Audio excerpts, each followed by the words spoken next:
Hello, everyone, and thank you again for joining us on Sam Voices. I'm really privileged to have you again for another episode. Exciting time to talk about another hero as well as volunteer that do phenomenal work for SAMS. This series comes to you on monthly basis, first Saturday of the month.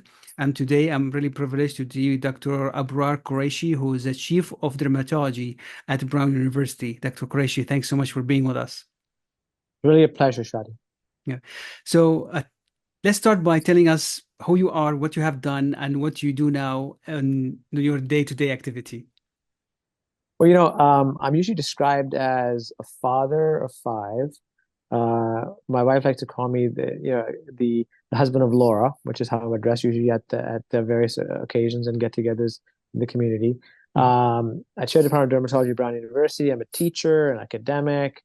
I love doing research, and I love spending time out in field medicine and volunteering.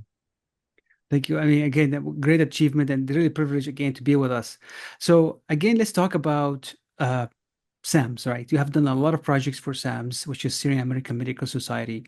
And as a chief of dermatology, you are busy in practice, you're busy in research as you led, as you said, and you have a busy lab and publication and patient to take care of and family to take care of. And yet you are involved in a lot of voluntary activities for SAMS. What drew you to SAMS? It's funny. I discovered the Syrian Medical Society just per chance. I was at a seminar and I heard about all the amazing voluntary work going on after the war.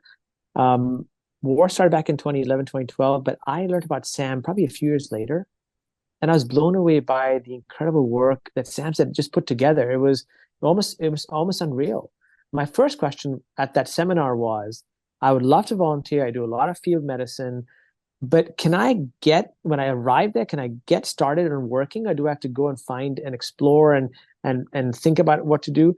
And I was told, no, Abrar, if you show up the day you arrive, wherever you arrive, you'll be working and seeing patients. And I said, sign me up. And that's how it started back in 2016. That's great. And was it as expected? It's funny you say that. I arrived on a very cold day in Jordan, and it just snowed that morning. And I'm man, and I landed. I had some supplies in my bags. Of course, my bag got pulled out. I was examined by customs, and they smiled when I said I brought diapers and creams and lotions and sort of products for skin for the Mukhayyim, for the refugees. So they let me through, and I was picked up by a driver, and I said, it was early in the morning, and I said, I would love to go and work. And they said, all right. So I got a banana on the way to Zatari, and I arrived. They checked my passport, and I joined the crew a few hours after I landed. I was working the same day, but I was most impressed that SAMS had people on the ground ready to receive me, to take me to the place I had to work. And I can go on and on. I had supplies, I had volunteers working with me, but most important, I was seeing patients who were from amongst the refugees, our own people, and I was able to provide care right away. No, I mean, Then not more than a few hours since I landed. And uh, every time uh, I've been there, same experience. I'm glad you have this experience. So, during this mission, I mean, what is the most striking thing you have seen from the people you treated?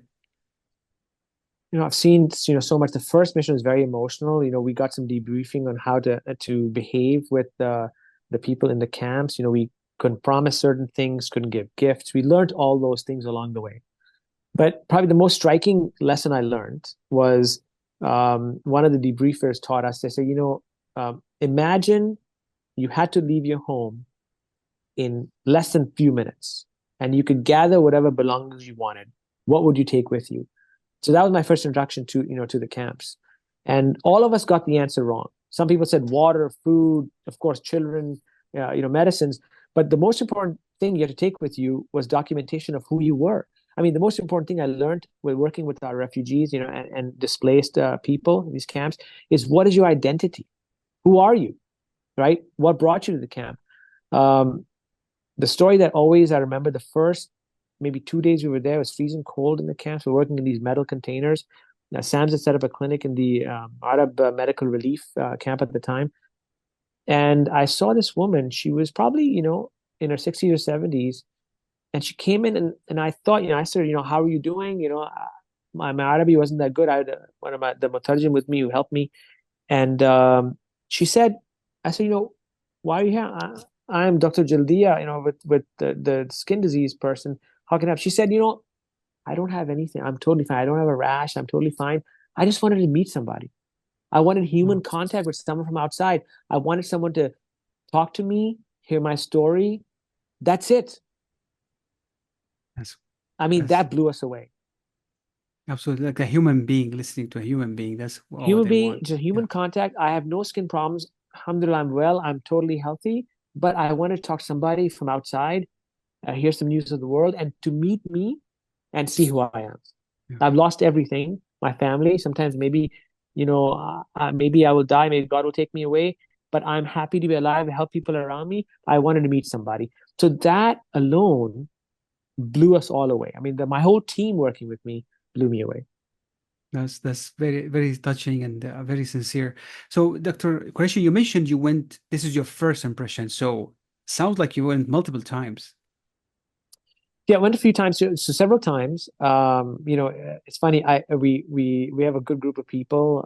I always go on the famous Atasi missions, the Basel Atasi missions. Mhm. So when Basel calls, we all show up. I've skipped a couple of years for COVID. We didn't know what to do.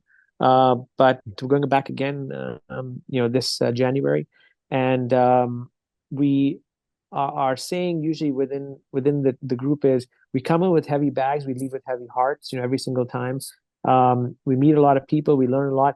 But the couple of themes that I think we've learned over the years is that the reason we will all support SAMS and we want to raise funds for SAMS to do the same things we're doing, there's a lot of thought behind how SAMS is operating in all the countries that SAMS operates. So I've been to Amman, Jordan. I'm planning to go inshallah to Greece as well as if I can and other countries. But the themes that I always emphasize when I'm trying to raise funds or explain to people what happens on the ground is you need teams on the ground engaging with the authorities locally to allow us to practice medicine, provide care. So that's number one. Number two, we often get access to supplies we need. So if we ask for medicines, we ask for instruments we need for a procedure. Mhm. Um, we need to work in a hospital. Some of us who go, let's say, cardiologists that are, we get access to those facilities and we can provide the care we need. Because the most frustrating thing for a physician, Shadi, as you can imagine, you show up, you know what you want to do, but you can't do it. Yeah. So I think those two themes, allow us to continue working for SAMS. And I'm always promoting to my younger colleagues, join us on missions. We can't go all the time, but if you can bring your expertise, you'll find SAMS a Yeah. great partner to work with. Absolutely. Final question is, you are busy, and I think the hardest question is how you can find time. And a lot of volunteers kind of struggle, said, how can I leave this practice, this work, and go and volunteer and leave my family here? So how did you carve out time, and what's your advice for the people who would like to participate in these missions? I think giving is the best form of receiving. We're so busy in our daily lives. But when you see someone just like you who is displaced because of not, circumstances that are not in their control, and you can do a little bit to help them, not a lot, a little bit to help them, even with, like I said, a human contact, Yeah, that is life changing for them. I will wager a really good cup of coffee, it'll change your life. That's what I tell all the volunteers. When you come back, you'll be more fulfilled than when you left. And you'll want to do more. And we want more people to do more because it's like a gathering storm. There's a lot of people displaced. We need funds, we need, help. So if you can give your time, it's the best thing. But if you can't give your time, please help us raise funds for SAMS. yeah. Dr. Qureshi, I really thank you for your time today with us, but above all, thank you for all the effort, the time, commitment, and what you give to Syrian people like myself back home as the expertise, the help, and the passion. I wish, I mean, a lot of physicians hear this and learn from it. And I really appreciate your time and commitment to SAMS and for volunteer work in general. Thank you, Shadi. Thank you for your time.